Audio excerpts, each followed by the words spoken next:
Hi, M5846. Please introduce yourself. My name is Nicole Plasencia, I'm 25 years old. I live in Quezon City, happily single, and I taught in college. I get Bachelor of Science, Business Administration, major of Human Resources, And your religion. Roman Catholic. Tell me about your experience as a helper. Um, I, I work to couples, couple, and my three child. Ages of the children. 12 and 3 and teen. 14 years old. Yes. Okay, other household chores that you do. Mm, washing the clothes and iron and taking baby and cook. Okay. If the baby is so you don't have any experience taking care of a newborn baby, but it is okay to you to take care of a newborn. Yes. Okay.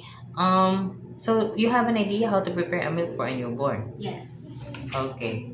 Um, what will you do if the newborn is crying? And cook the check temperature and check in tummy and air diaper. Okay, and if the baby doesn't stop to cry after you check the temperature, the tummy, and also the diaper, everything that you have done to make the baby stop to cry doesn't work, what will you do I call the mother and father. of the baby? Yes. And what will you say to the father and the mother of the baby? The child is not stop crying Okay, why do you want to work in Hong Kong?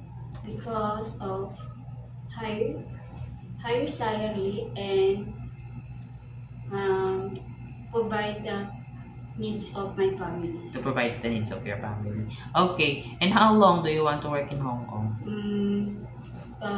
Needed to 10 years or needed to my need. So if your employer wants you to extend your contract, it's okay to you to extend. Yes. Okay. Do you have any idea how to prepare Chinese food? No. But it is okay to you to learn. Yes. And how will you learn? Watching the YouTube and um, read the cooking menu, the Cook. cooking book. Cooking books. Okay. If your employer prepared food that you doesn't know, it is okay to you to eat the food that they provide. Yes. It is okay to you to cut your hair into short because it's Yes. okay. It is okay to you to color your hair into black because I saw that you have a blonde hair. Yes. How about sharing room with kids? Yes. Sharing job with other helpers?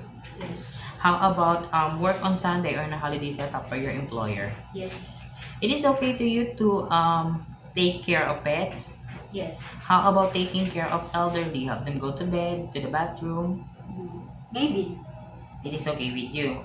Yes. Okay. If your employer or one of your employer's family don't know how to speak English, it is okay to you to learn Cantonese. Yes. Okay, my last question is, what will be your message for your future employer? Mm, uh, do you please help me because I do my best to do it in my professional and your child is I carry and talk and to my family. Okay, can you promise that you will be honest, Yes. trustworthy, and responsible? Yes. Can you also promise to follow the rules and regulations of your employer? Yes.